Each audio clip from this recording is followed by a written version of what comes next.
আমরা প্রতিনিয়ত পাপ করি আর বলি তওবা করে নেব, তওবা করে নেব, তওবা করলে ঠিক হয়ে যাবে। আসলে তওবা অর্থ কি? কাদের জন্য তওবা কবুল হয়, কাদের জন্য কবুল হয় না, এটা কোরআন থেকে আমাদের জানা উচিত। আসুন আমরা তওবা সম্পর্কে পবিত্র কোরআন থেকে জানি যে তওবা কাকে বলে, তওবা শব্দের অর্থ কি, আসলে তওবাটা কি জানতে ইচ্ছে হয় না? আসুন কোরআন থেকে জানি।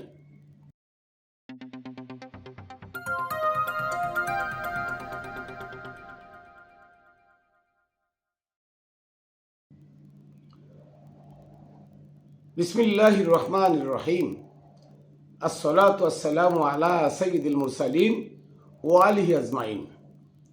প্রিয় ভাই ও বোনেরা, দেশে দূরে যারা যেখানে আছেন সকলকে জানাই খাতুনে জান্নাত টিভি ইউটিউব চ্যানেল ও ফেসবুক পেজের পক্ষ থেকে আমি মাইনুল কবির শুভেচ্ছা ও অভিনন্দন।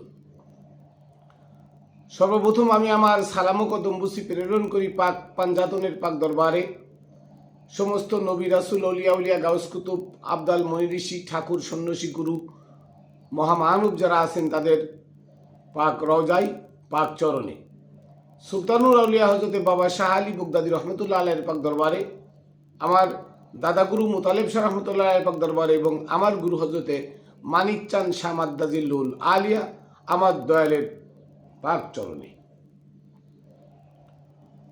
আজকে আমি আলোচনা করব যে তওবা কি। অনেকে তো গল্প করে নসুহার মতো তওবা করো, তওবা শব্দের অর্থ কি আর এই নসুহা শব্দের অর্থ কি, এটা কিন্তু আমরা 99.9% লোক জানি না যে তওবার আরবি, এই তওবা আরবি, এই তওবার বাংলা কি আমরা জানি না। আর নসুহা, এই নসুহা শব্দের অর্থ কি, এই নসুহা শব্দের অর্থ আমরা জানি না। এখন আমাদেরকে ওই মোল্লা মুন্সিরা যা বুঝায় আমরা তো সেটা বুঝি, আস্তাগফিরুল্লাহ রব্বি মিন কুল্লি জামবি ওয়া আতুবু ইলাইহি লা হাওলা ওয়ালা কুওয়াতা ইল্লা বিল্লাহিল আলিয়্যিল আযীম, এটা পড়লেই তওবা হয়ে যায়। নাউযুবিল্লাহি মিন যালিক। আসলে তা না, আসলে তা না। তওবা শব্দের অর্থ কি, নসুহা শব্দের অর্থ কি, কাদেরকে তওবা করতে বলেছেন? সকল মানুষদেরকে নাকি শ্রেণী ভেদ আলাদা আছে? তাহলে জানতে গেলে আজকের এই এপিসোড থেকে আমি কোরআন দিয়ে আপনাদেরকে বোঝাবো যে তওবা শব্দের অর্থটা কি, তওবা মানে কি, কারা তওবা করবে, সকল মানুষ নাকি এখানে শ্রেণী বিন্যাস আছে? এক শ্রেণীর মানুষ তওবা করবে, তাদের তওবা কবুল হবে, সাধারণ মানুষের কথা আল্লাহ বলে নাই। তাহলে আসুন আমরা সূরা প্রথমে জানি, সূরা তাহরিম, তাহরিমের 8 নম্বর আয়াত থেকে আমরা জানি আল্লাহ তওবা নিয়ে কি বলেছেন। এই সূরা তাহরিমের 8 নম্বর আয়াত আল্লাহ বলছেন, ইয়া আইয়ুহাল্লাযিনা আমানু, হে আমানুগণ, হে আমানুগণ, হে আত্মসমর্পণকারীগণ, হে ওলি আউলিয়াদের, নবী রসুল অলি আউলিয়াদের কাছে বায়াতকারীগণ, তাদেরকে আমানু বলা হয়, নাস বলে নাই। ইয়া আইয়ুহান নাস একথা আল্লাহ বলে নাই, ইয়া আইয়ুহাল্লাযিনা আমানু বলেছেন। তুবু ইলাল্লাহি তাওবাতান নাসুহা, তুবু, তুবু শব্দের অর্থ তোমরা প্রত্যাবর্তন করো, তোমরা ফিরে আসো, ইলাল্লাহি আল্লাহর দিকে, তাওবাতান নাসুহা বিশুদ্ধ ভাবে ফিরে আসার মতো, বিশুদ্ধ ভাবে প্রত্যাবর্তন করো, তাওবাতান নাসুহা। এই নাসুহা শব্দের অর্থ নিরঙ্কুশ ভাবে, নিষ্কলুষ ভাবে, বিশুদ্ধ ভাবে আল্লাহর দিকে ফিরে আসা। এখন আল্লাহর দিকে কি করে মানুষ ফিরে আসবে? কারা? তাও কারা? সাধারণ মানুষ নয়, আমানুগণ। আমানুগণকে আল্লাহ বলেছেন তোমরা বিশুদ্ধভাবে কি করো? প্রত্যাবর্তন করো আল্লাহর দিকে। আল্লাহ কোন দিকে আছেন বলেন? আল্লাহর দিকে প্রত্যাবর্তন করতে বলছে। আল্লাহ কোন দিকে আছেন? আল্লাহ কোথায় থাকেন? সূরা জারিয়ার 21 নম্বর আয়াত আল্লাহ বলছেন, নফি আনফুসিকুম আফালা তুবসিরুন, হে বান্দা আমি তোমার মাঝে থাকি, তুমি কি তা দেখো না? আল্লাহ তো আমার মাঝে থাকে, তাহলে আপনি আমি আমাদের মধ্যেই তো আল্লাহ থাকে, তাহলে আমি কোথায় ফিরে আসবো? কার কাছে যাব? এর জন্য সূরা ফাতিহা প্রত্যেকটা নামাজের মধ্যে আপনি পড়েন, প্রত্যেকটা নামাজের ভিতরে সূরা ফাতিহা পড়েন, সূরা ফাতিহা না পড়লে নামাজ হয় না। সূরায় যে ফাতিহাটা পড়েন, এই সূরায় ফাতিহাটা বোঝেন কি? ইহদিনাস সিরাতাল মুস্তাকিম, হে আল্লাহ তুমি আমাদেরকে সরল সঠিক পথ দেখাও। তারপরে বলছেন সিরাতাল লাযিনা আনআমতা আলাইহিম, তাদের মতো পথ যাদেরকে তুমি নিয়ামত দিয়েছো। আনআমতা, নিয়ামত দিয়েছো। নিয়ামত শব্দের অর্থ আল্লাহর পক্ষ থেকে আধ্যাত্ম জ্ঞান প্রাপ্ত। নবী, রসুল, অলি, মুর্শিদ তারা হচ্ছে আল্লাহর পক্ষ থেকে আধ্যাত্ম জ্ঞান প্রাপ্ত। এই যারা আধ্যাত্ম জ্ঞান প্রাপ্ত তারা কেউ নয়, তাদের মধ্যেই আল্লাহ বিরাজ করছে, তাদের মধ্যে আল্লাহ জাগ্রত, তাদের মধ্যে পরমাত্মা জাগ্রত। এই পরমাত্মা জাগ্রত ব্যক্তিগণই হচ্ছেন আল্লাহওয়ালা। আল্লাহ তাদের কাছে যেতে বলেছেন। সূরা মায়দার 35 নম্বর আয়াতে বলছেন অবতাগু ইলাইহিল ওসিলা, ওসিলা ধরে আমাকে খুঁজো। সূরা মুজাম্মিলের 9 নম্বর আয়াতে বলছেন রব্বুল মাশরিক ওয়াল মাগরিবি লা ইলাহা ইল্লাহু ফাত্তাগিজু ওয়াকিলা, পূর্ব পশ্চিমে গুরু ছাড়া কোনো উপায় নাই। এ গুরুকে উকিল হিসেবে ধরো। তাহলে গুরুকে উকিল হিসেবে ধরলে গুরু হচ্ছেন আল্লাহওয়ালা হতে হবে, যে গুরুর সাথে আল্লাহর সাথে সম্পর্ক আছে, যে গুরু আল্লাহ জাস্টিস আর গুরু হচ্ছেন উকিল। এই উকিলকে ধরলে জাস্টিসের সামনে পেশ করতে পারবে। ওই উকিলের কাছে যাইতে বলছে। আল্লাহ উকিলের মাঝেই বিরাজমান, তাই বলছে ইলাল্লাহ তুবু ইলাল্লাহ, তোমরা প্রত্যাবর্তন করো, ফিরে আসো আল্লাহর দিকে। তাওবাতান নাসুহা, বিশুদ্ধ রূপে, বিশুদ্ধ রূপে ফিরে আসো। তারপরে আল্লাহ বলছেন আসা রব্বুকুম আইয়ুকাফিরা আনকুম সাইয়্যাতিকুম, তাহলে আল্লাহ দয়া করে তোমাদের সমস্ত পাপাচারকে ক্ষমা করে দিবেন। সুবহানাল্লাহ, কি সুন্দর কথা এখানে আল্লাহ বলছে। আর কি করবেন? ওয়াইদুখিলকুম, তোমাদেরকে প্রবেশ করাবেন জান্নাতিন, এমন শান্তিময় স্থানে, তাজরি মিন তাহতিয়াল আনহার, যে শান্তিময় স্থানের নিম্নে নদী প্রবাহিত থাকবে। এখন এইখানে মোল্লা মুন্সিরা বলে যে জান্নাতের নিচেই নদী থাকবে, তার মানে নদীর পরে টোং বানাবে, মানে আল্লাহ সেই টোং ঘরে আপনাকে থাকতে দেবে আর নিচেই নদী থাকবে। এই তো না, এটা না, সম্পূর্ণ ভুয়া, মিথ্যা এবং ভুল কথা। জান্নাত হলো প্রত্যেকটা মানুষের বিবেক। আর বিবেকের স্থান কোথায়? বিবেক কিন্তু মাথায়, বিবেক কিন্তু ভিতরে না, বিবেক মাথায়। মানুষের ব্রেন গরম হয়, তার মানে বিবেক গরম হয়। যার বিবেক যত শান্ত, যার বিবেক যত ঠান্ডা, ওই ব্যক্তি জান্নাতি। যার বিবেক যত অশান্ত, যার বিবেক ছটফট করে, সারাক্ষণ দিনাদায়ক ঝুই ঝামেলা নিয়ে পোহায়, তারা জাহান্নামে আছে। আর যার আত্মতৃপ্তি আছে, যার কোনো চিন্তা নাই, ভাবনা নাই, খায় দায়, আল্লাহর জিকির করে, অলিয়াদের সম্মান প্রচার করে, সর্বক্ষণ শান্ত থাকে, মনোমালিন্য হয় না কারোর সাথে, এই সমস্ত লোক হচ্ছে জান্নাতি। আর বলেন যে জান্নাতের নিচেই ঝর্ণা থাকবে, নদী থাকবে। নদী কই? এই দুটো চোখ দেখছেন, এই চোখ দুটো হচ্ছে বহমান নদী। এই চোখ দুটো বহমান নদী, কাটেন ভিতরে পানি পাইবেন না, কিন্তু ঠিকই আপনার মস্তিষ্কে যদি চরম আঘাত আসে, চরম বিপদে পড়েন, আপনার চোখ দিয়ে অঝরে পানি পড়বে। এটাকে বলা হয় নদী। তাহলে জান্নাত কোথায়? জান্নাত হলো মস্তিষ্ক। যার মস্তিষ্ক ঠান্ডা সে জান্নাতে আছেন, যার মস্তিষ্ক গরম, সর্বক্ষণ চিন্তা চেতনার মধ্যে পড়ে থাকেন, এগুলো হলো জাহান্নাম। তাই এখানে বলছে যে ওয়াইদখিলকুম জান্নাতিন তাজরি মিন তাহতিয়াল আনহার, এমন শান্তিময় স্থানে তোমাদেরকে প্রবেশ করানো হবে যার নিম্ন দিয়ে নদী প্রবাহিত হবে। তাহলে নদী আর কোথাও নয়, নদী হলো এই দুইটা, মারাজাল বাহরাইনি ইয়ালতাকিয়ান, দুইটা নদী পাশাপাশি বহমান। এই নদী দুইটা হচ্ছে এই। আর আমরা নিয়ে যাই সাগরের দিকে, না, এই দুইটা নদী বহমান, চলমান আছে, মাঝখানে একটা ব্যারিকেড, দেখেন মাঝখানে একটা ব্যারিকেড আছে। এই দুইটা নদী চলমান, এই নদী দুটোকে বলা হয়েছে তাজরি মিন তাহতিয়াল আনহার, যার নিম্ন দেশ দিয়ে নহর প্রবাহিত হবে, মানে নদী প্রবাহিত হবে। জান্নাত হলো, তাহলে ব্রেন, আমার মস্তিষ্কটা হলো জান্নাত। মস্তিষ্ক যার ভালো, মস্তিষ্ক যার ঠান্ডা থাকে, আত্মতৃপ্তি থাকে, ওই ব্যক্তি জান্নাতে। আর যার আত্মতৃপ্তি নাই, সর্বক্ষণ অশান্তি, নির্যাতন, নিষ্পীড়ন, অত্যাচারের মধ্যে আছে, অত্যাচারে জর্জরিত, ওই ব্যক্তি আছে জাহান্নামী, ওই ব্যক্তি হলো জাহান্নামী। এই জন্য আল্লাহ বলেছেন যে ইয়া আইয়ুহাল্লাযীনা আমানু, হে আমানুগণ, তুবু ইলাল্লাহ, আল্লাহর দিকে ফিরে আসো। তাহলে আল্লাহ কোথায়? আল্লাহ যার মধ্যে বিরাজমান, আল্লাহ যার মধ্যে থাকেন, উনি আর কেউ নয়, উনি নবী, রসুল, অলি, মুর্শিদগণ হচ্ছেন আল্লাহ ওয়ালা। তার মানে আল্লাহ তাদের মাঝে বিরাজমান, তাদের দিকে ফিরে আসতে বলছে। কাদেরকে? আমানুদেরকে। আমানু কারা? যারা তাদের কাছে আত্মসমর্পণ করলো, যারা তাদের কাছে বিক্রয় হলো, তারা আমানু। সাধারণ মানুষকে ফিরে আসতে বলে নাই। আমরা ভুল বুঝি, আমরা পাপ করি, জেনে শুনে মসজিদের মধ্যে দেখেন বলৎকার, ধর্ষণ হচ্ছে। এই হোটেলে ভালো ভালো কচি মেয়ে নিয়ে আপনি দেখছেন, কচি মেয়ে নিয়ে জান্নাতের টিকিট বিক্রি করে আল্লাহ ধরা খাচ্ছে। ধরা খেয়ে বলছে যে আমার দ্বিতীয় বউ।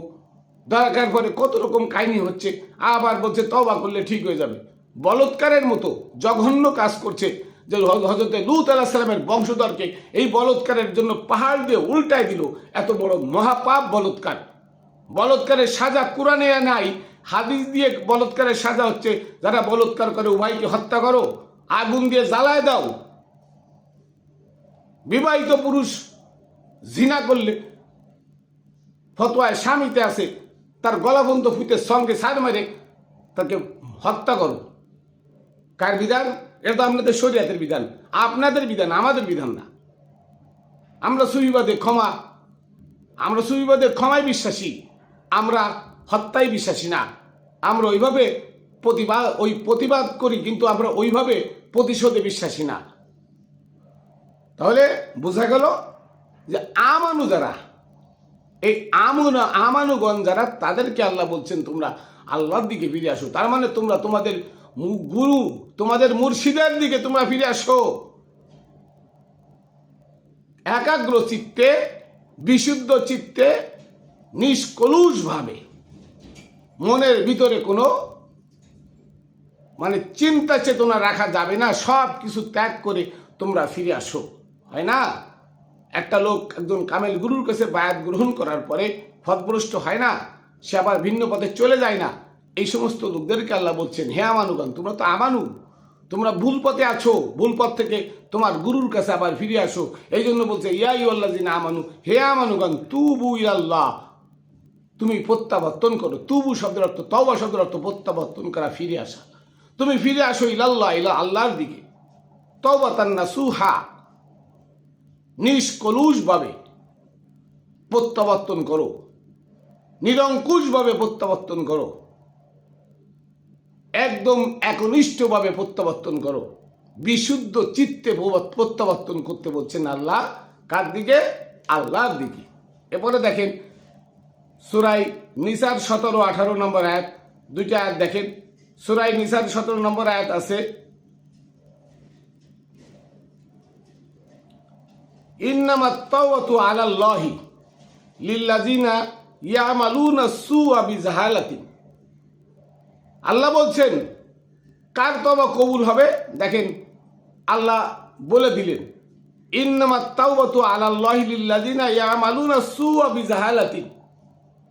অজ্ঞতাবশত, না জেনে যদি কেউ কি করে, কোনো পাপাচার করে, ভালো করে বুঝবেন, না জেনে অজ্ঞতাবশত, এই কাজটা করলে পাপ হবে জানে না, পাপ হবে এটা জানে না, অজ্ঞতাবশত, না জেনে, না বুঝে যদি কেউ পাপ করে আর এবং সে ফিরে আসে আল্লাহর দিকে, ফিরে আসে আল্লাহ ওয়ালার দিকে, ফিরে আসে ফায়াতুবুনা মিন করিবিন, এবং সাথে সাথে, করিব শব্দত নিকট, তার মানে যখন সে পাপ করে ফেলছে এবং বোঝে আমি পাপ করে ফেলছি, সাথে সাথে সে কি করে? সাথে সাথে সে প্রত্যাবর্তন করে যে আমি ভুল পথে গেছিলাম, দয়াল আমাকে ক্ষমা করো, আমি যেন তোমার ওসিলায় ক্ষমা পাই। সাথে সাথে ফিরে আসলো, প্রত্যাবর্তন করলো। ফাউলাইকা ইয়াতুবুল্লাহু আলাইহিম, ওই ব্যক্তির প্রত্যাবর্তন আল্লাহ কবুল করেন। তার মানে কি, পাপ করার পরে সাথে সাথে সে অনুতপ্ত হয়ে বিশুদ্ধ চিত্তে নিষ্কলুষ ভাবে ফিরে আসলো। কোথায়?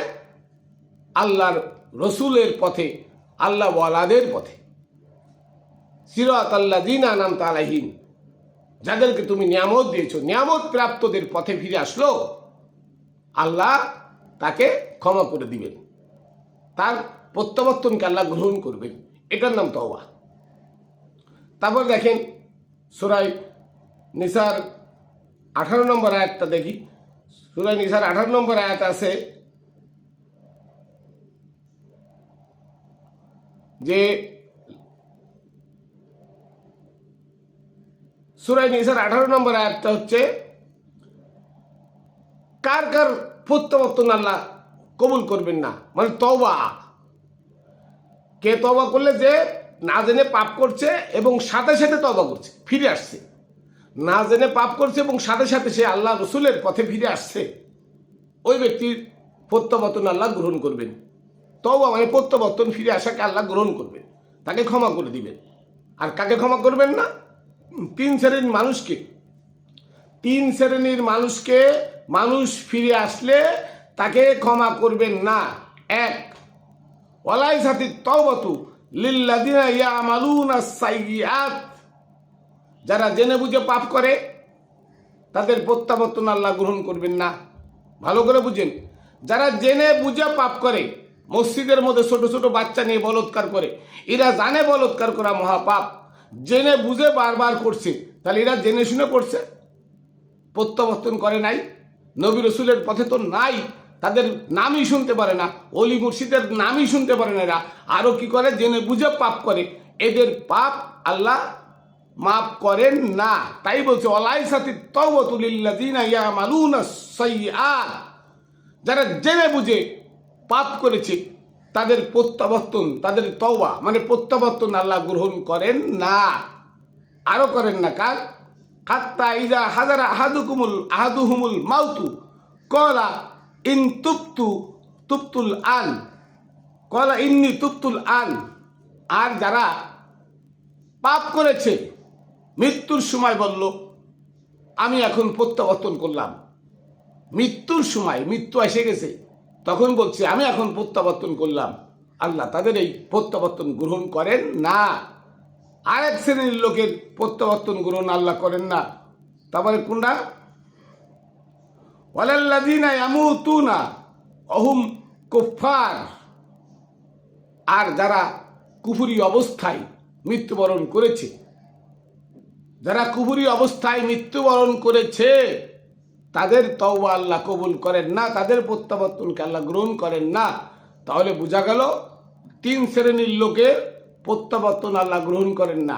এক শ্রেণী, প্রথম শ্রেণী হলো জেনে বুঝে যারা পাপ করে তাদের প্রত্যাবর্তন, তাদের তওবা আল্লাহ কবুল করেন না। তাই মোল্লা মুন্সিরা জেনে বুঝে পাপ করে, তারা জানে, তারা কোরআন পড়ে। আপনারা মূর্খ মানুষ না জেনে পাপ করেন।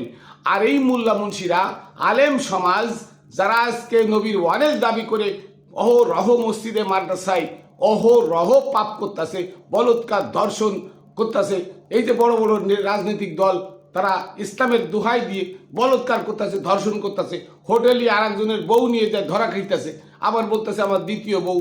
তারা এই যে নানান রকম ছলে বলে কলে কৌশলে পাপ করে যাচ্ছে, এদের তওবা আল্লাহ কবুল করেন না। এরা প্রত্যাবর্তন করলে আল্লাহ সেটা গ্রহণ করেন না। কারণ এক কথা, সেটা তারা হলো নাস, তারা আমানু না। আমানুদেরকে বলছে এখানে, যারা আমানু, যারা আত্মসমর্পণ করেছে কোনো কামেল গুরুর কাছে, আল্লাহ ওয়ালাদের কাছে, আল্লাহর নিয়ামত প্রাপ্ত বান্দাদের কাছে যারা আত্মসমর্পণ করে বিক্রয় হয়, তারা আমানু। এখানে আমানুর কথা বলা হয়েছে, এখানে সাধারণ নাস বা মানুষের কথা বলা হয় নাই। কাজেই জেনে বুঝে যে পাপ করে তার পাপ আল্লাহ ক্ষমা করেন না। আল্লাহ কুরআনে বলছেন, আমি বলি নাই। তাও কারা? সাধারণ মানুষ নয়, যারা আমানু তাদের পাপ। আর কারা?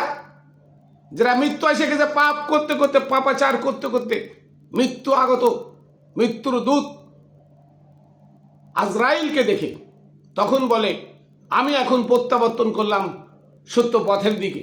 আল্লাহ বলছে তোমার এই প্রত্যাবর্তন আমি গ্রহণ করলাম না। তাহলে মৃত্যু এসে গেলে যদি কেউ তওবা করে, তার তওবা কবুল হবে না।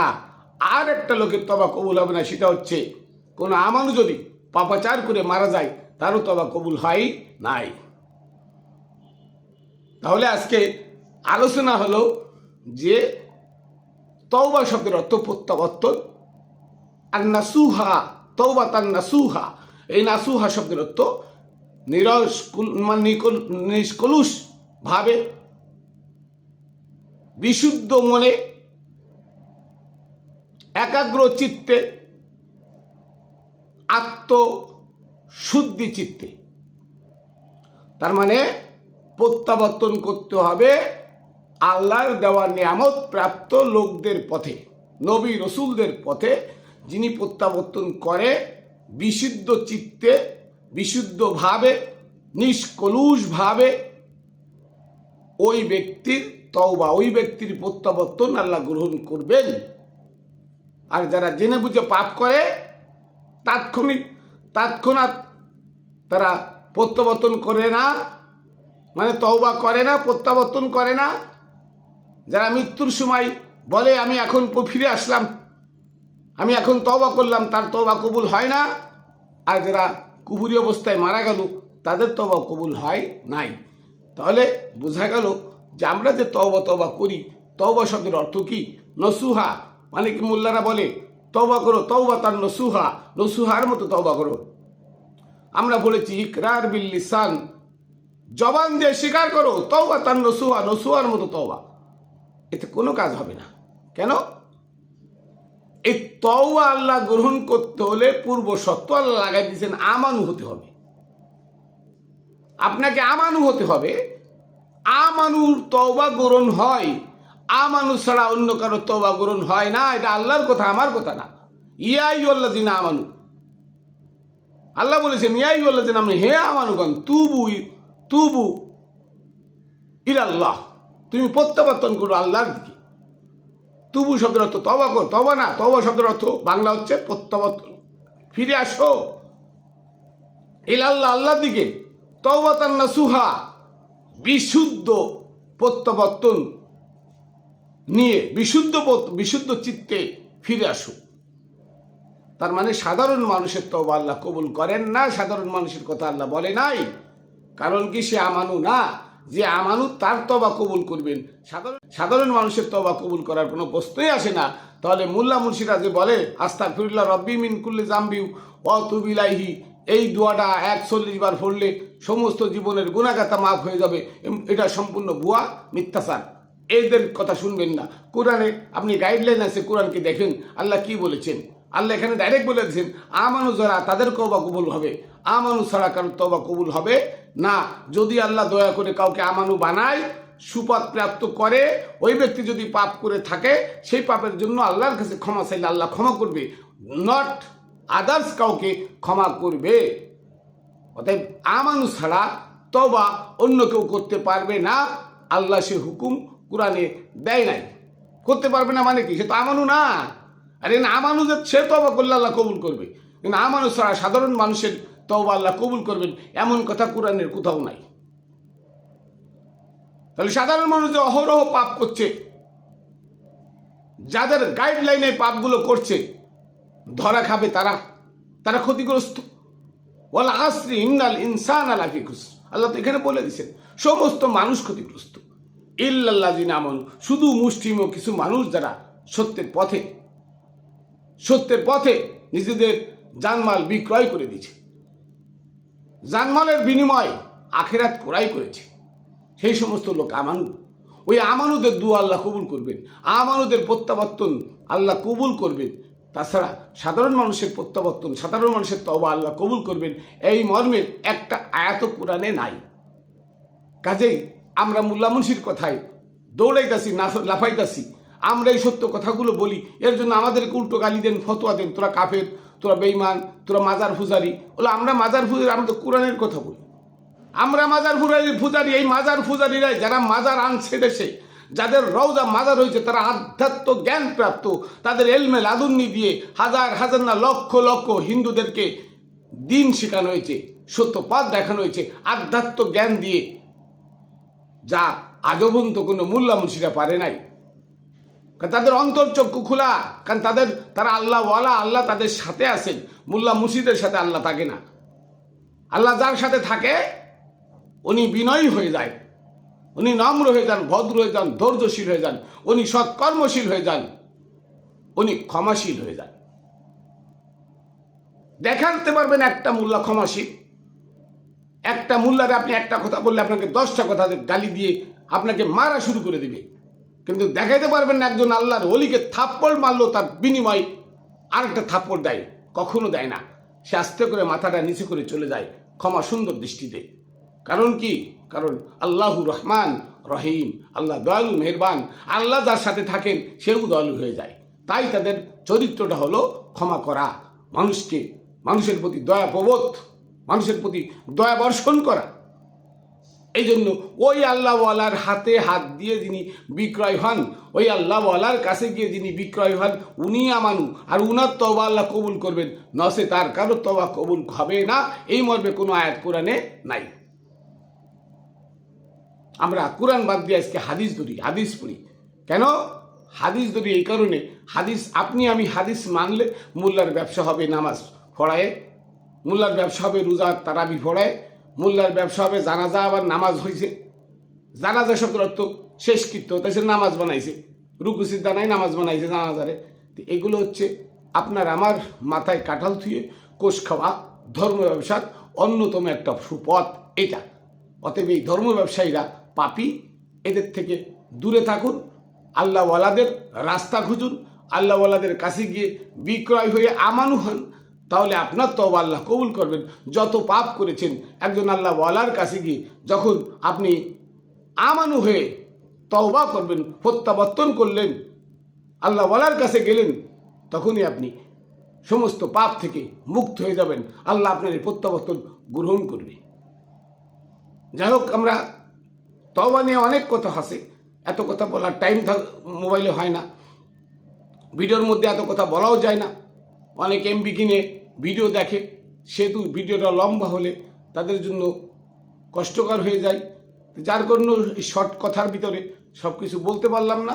তাহলে বুঝলাম তওবা শব্দের অর্থ কি, তওবা কাকে বলে, কারা তওবা করতে পারে, আর নসুহা শব্দের অর্থ কি, তওবাতুন নসুহা শব্দের অর্থ কি, কারা তওবা করতে পারে, কাদের তওবা কবুল হয় আর কাদের তওবা কবুল হয় না।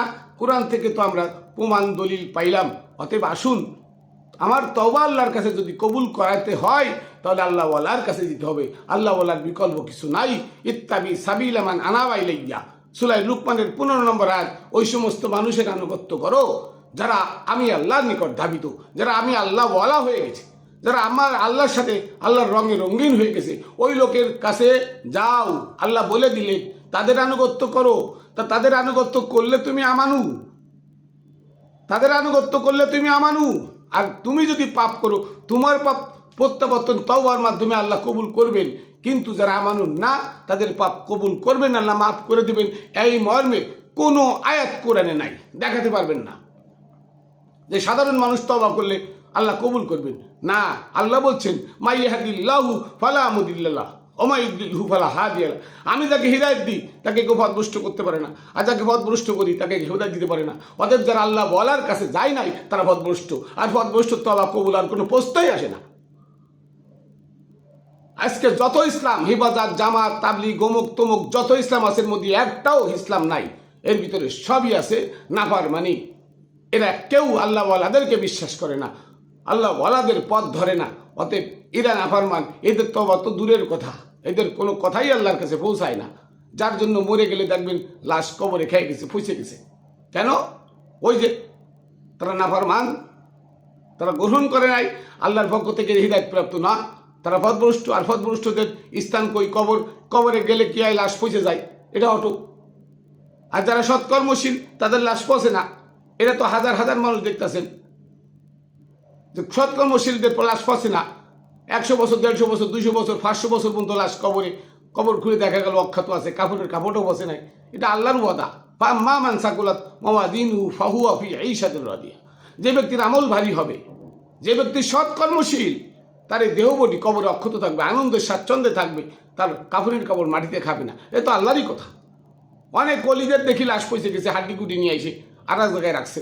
এরা বহুত অলি আছে, এরা আসলে অলি না, এরা হিদায়াত প্রাপ্ত না। যে হিদায়াত প্রাপ্ত যে আল্লাহওয়ালা তার লাশ কখনো পচে না, তার লাশ অক্ষত থাকে, এটা আমার কথা নয়, এটা কোরআনের কথা। কাজেই আসুন আমরা সুন্দর পথটা বেছে নিই। সৎকর্মশীল যারা আছেন তাদের হাতে হাত দিয়ে আমানু হই। আমানু হলে আমাদের তওবা আল্লাহ কবুল করবেন। পাপ করলে সাথে সাথে যদি তওবা করি, সে তওবা আল্লাহ কবুল করবেন। এই কবুল করলে আমরা মুক্তি পাবো, অন্যথায় আমরাও বিপদগামী হয়ে মারা যাব, কোনো সন্দেহ নাই। তো আমি আমার কথা এখানে শেষ করছি। আমার শেষ সালাম ও কদম বুসি পাক পাঞ্চাতনের পাক দরবারে, সমস্ত অলিয়াউলিয়া গাউস কুতুবের পাক দরবারে এবং সুলতানুল আউলিয়া হজরত বাবা শাহ আলী বগদাদী রহমতুল্লাহ আলাইহির পাক দরবারে, আমার গুরু হজরত মানিক চাঁদ শামাদ দাজিলুল আলিয়া আমার দয়ালের পাক চরণে রেখে এখানে শেষ করছি। আবার দেখা হবে অন্য ভিডিওতে। জয়।